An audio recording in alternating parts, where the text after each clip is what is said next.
पय पृथिव्यां पय ओगधि कुवयो दिव्यन्तरिक्षे पयोधाः पयस्वती प्रतिशः शन्तुमह्यम्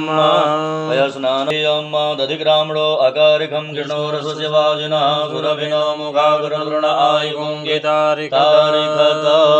दधिस्नानं समर्पयामि घृतमस्य जो निघृते श्रितोर्घृतमस्य धाम अनुगवधावः